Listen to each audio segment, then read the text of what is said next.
Hi everyone, Jerry Miller here today on day 8. And today I'm going to talk about something that when I recently did a class on it, the response that I got was, quote, totally mind-blowing. So I hope it will be totally mind-blowing today. But I have a challenge of explaining it in just a few minutes. So my last few videos have gotten pretty long. So I'm going to try to accept the challenge and explain this more succinctly if I can. But I could talk about this subject for days, so I'm not sure what's going to happen. So it's a very simple question. When you went to pick up your morning cup of coffee, what made your arm move?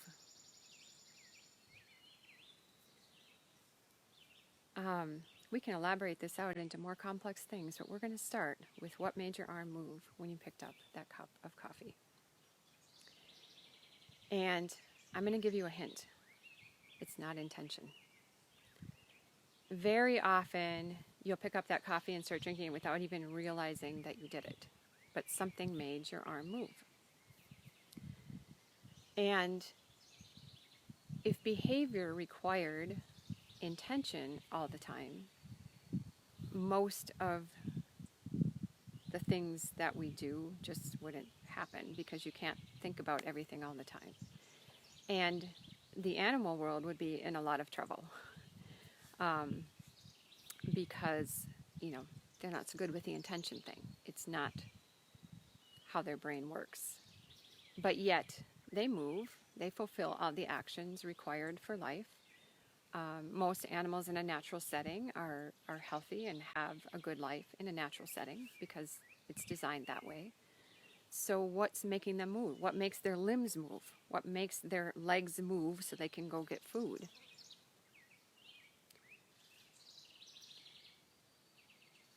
And it's not intention, but it's also not your brain in some obscure way dissociated from intention. Daniel Wolpert gave a great TED Talk. I got into this, I didn't talk about it in another live, but I got into his talk and thinking and what your brain does a little bit in a written answer to a question from my day 5 live, the one with Hardy and the horses, if you want to look at that. But he has a TED Talk called The Real Reason for Brains. And he does a wonderful, wonderful job of explaining that the purpose and the only purpose of the brain is to produce adaptive and complex movement. And it's really an amazing TED Talk. You should watch it. And he shows how that is the one thing that no robot or computer simulation can even approximate. They can't even come close. It's the most phenomenal thing that your brain does. But everything that it's doing in your whole body and in your life is that, and that's what it's for. Every growth in the brain happens because of movement. All the circuitry, all the neurons firing, all the neural networks that are built are all movement-based. So your brain is producing adaptive and complex movement, but what made it produce it in the first place? So there's something deeper than the brain, something deeper than the mind, something deeper than neuroscience, something deeper that affects all animate beings in the same way. We all operate the same way. And that is, drum roll please, emotion. Emotion as in energy in motion. Unfortunately, emotion, the word emotion, has been bastardized by this concept of emotional. As in, when people lose it, they're they got emotional. When they start yelling at people, they were emotional. When they made just ridiculous decisions that were very bad for their life, they're called emotional decisions. When they broke down and cried, beautifully or not beautifully, it's emotional, right? And it's always said with a negative connotation. And sometimes there is one and sometimes there's not, but that's the problem. When you use the same word to mean opposite things, that word becomes problematic. So we have this issue with the word emotion because of this emotional stuff, because we don't do a very good job in the language of handling that word. So unfortunately, it's come to mean two opposite things. And one is when we dissociated from our body, we dissociated from our heart, which is what aligns and synchronizes all the emotion, the waves of emotion and emotion and motion and movement, just everything. It aligns and synchronizes all of that. So when we disconnect from that and then energy shoots out of us, we call that emotional, an emotion-based decision. And when we connect to our heart totally and feel completely and feel connected between our thoughts and our actions, that also is, we don't call that emotional, but we call it our feeling and our heart and all that kind of stuff, and we associate it with the emotions. But there's this kind of weird way about it because they also mean this opposite thing.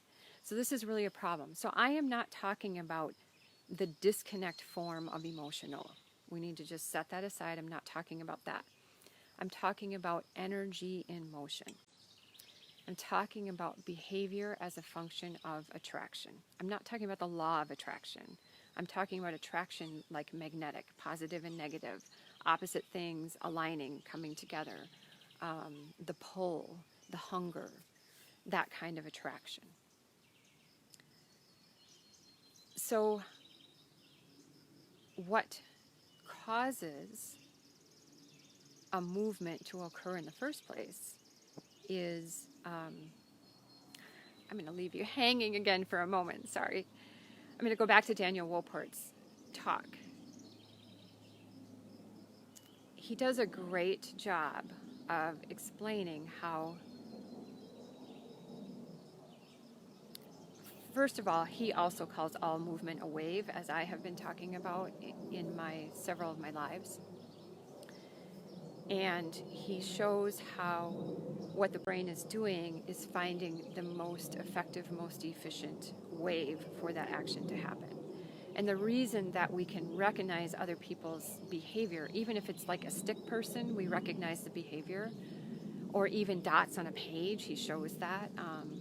There's just dots moving around on a page and we recognize it as dancing, is because everybody's brain works in pretty much the same way, so it arrives at roughly the same calculation, literally, of what the wave, the most efficient, effective wave would be for that to happen. But how it does that is by comparing past experience with immediate moment information and applying it to a probable future, right? It just makes these lightning calculations because it's the best that it can do, so that you can survive, so you can live, so you don't die, so you can take action, right? It has to create a plausible future and compare it to the past and process the present information that is going in. Now that I'm saying this, it sounds like Joe's description of 5D. She's been telling me I'm 5D, and I hadn't ever heard that term before, but it sounds like what she was just describing in that day with her ball. But that's what your brain is doing. So it is an organism of comparison of past, present, and future, right? That's what it does, which is why it's why that's what thinking is comparing past to present, future to present, past to future. Thinking is really mostly comparing. I would argue that everything that we think is some nuance of comparing, because that's what the brain does. That's what it is designed to do. It does it on the subconscious level and it does it on the conscious level. So now coming back to behavior, what made the arm move is this difference between present and future. What happens is that you put your emotional center of gravity into something, whether or not you're thinking consciously about it. Your emotional center of gravity is projected forward into something. It could be something you want, it could be something you don't want, right? But the act of having some awareness of it on some level in your system puts your emotional center of gravity into that person or object or scenario. And what your brain does, because this is how it produces adaptive and complex movement, is it tries to match your physical center of gravity with your emotional center of gravity. It tries to put them back together, because that disparity is an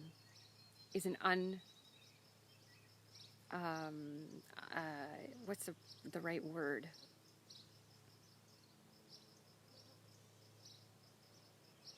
It's an unstable place to be. So it needs to put your physical center back with that emotional center. And I could tie this in beautifully with yesterday with my talk about the big want that we all have and the big problem. But I won't, because I'm already going on too long. But that would be a fun talk. Okay, so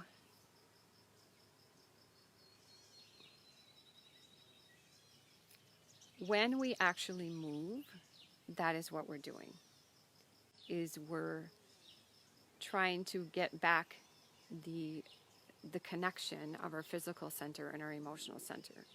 And this is why your emotional capacity and your physical ability to move are completely tied together. There is no separating or severing of those two, because that's the whole point of how your system operates, is to combine them.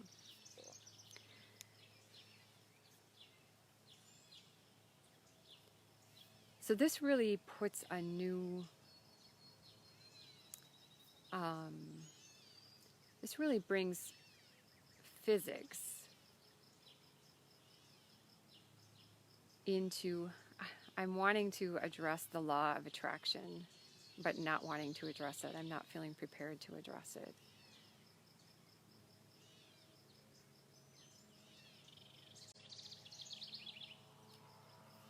It kind of almost flips the law of attraction on its head, in my opinion. I haven't thought this through, I'm just talking. I've never liked the law of attraction. I get it on some energetic level, I like it, but the way that it's put out into the world, it doesn't work for me. Not that I can't get it to happen, but just the concept of it just doesn't fit with the physics that I understand, the way that it's put out into the world. So what this is really saying is that first of all, be careful what you think about, because you're putting your emotional center of gravity there. So if you're thinking about everything that you don't want, all your body knows is that your emotional center of gravity is there, and your brain's job is to put your physical center of gravity there too, to make you stable again. It doesn't know that that's what you don't want, right? It knows that that's where you put your emotional center of gravity. This is the mind-blowing part. So that's why you end up with things you don't want, is because you spend time there emotionally. You spend energy there emotionally. And the more successfully that you put your energy into what you do want, the more your brain is running around doing those fantastic, amazing calculations that no artificial thing on the planet can even begin to emulate, to put you there. So it does it on a micro scale of moving your arm to pick up that cup of coffee, and it does it on a life scale. The exact same thing is happening. The exact same thing that happened when you pick up the cup of coffee in your brain is what's going on when it's orchestrating your life for you. It's saying, oh, your emotional center of gravity is there. What are all the complex adaptive movements I need to come up with to put you there so that we're, equal again? Of course, then you just have a new one. It just goes on and on. But that's its role. And that's why when we stop thinking about it, we become so much more successful in just allowing ourselves to put that emotional center there instead of thinking about it. Because when you think about it, you can come up with 5 or 6 or 8 things of how to get there. Your brain can only consciously hold 7 to 9 things in its conscious awareness simultaneously. So you're incredibly limited in the options that you can come up with to get there.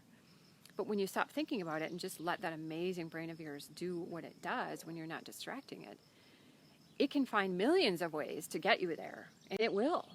It will find its way. Sometimes we lose our patience and we get frustrated. And the things that slows it down is every time we interrupt that process, it slows it down. And, when you're very far away from it, it just takes time to move from one place to another.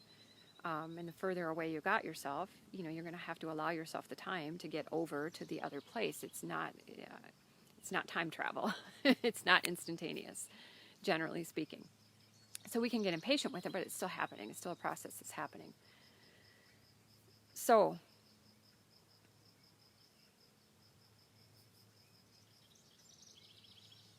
it's probably enough mind-blowing stuff for one day, and I should stop there.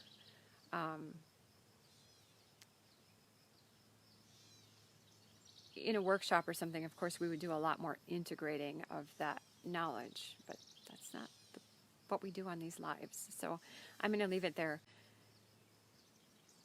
But the reason it's so beyond just being enormously fascinating and beyond being enormously useful for creating a better life,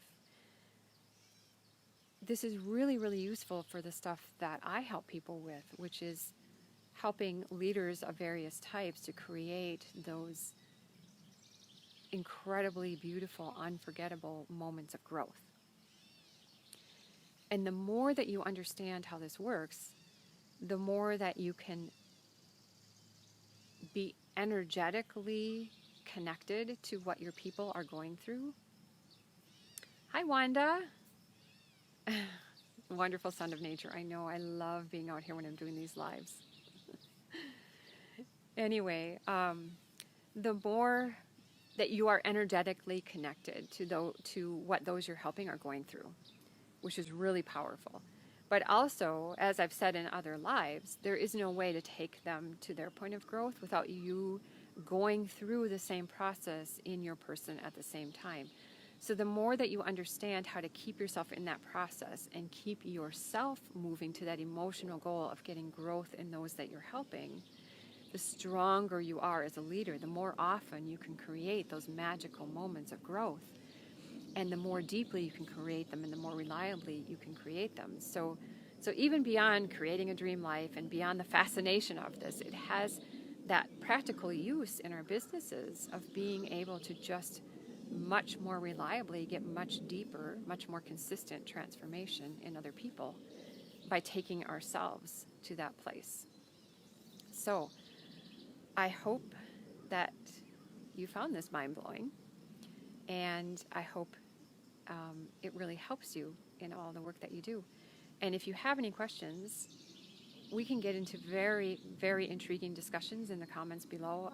We did that in a couple of videos before. There's a lot of great questions in there, and I have great answers in the day 5. And I would be thrilled to carry it on in this video if you have questions about it. I will take all the time needed to answer any questions. So rather than rambling on and on for hours in a live. All right. Thank you. Bye.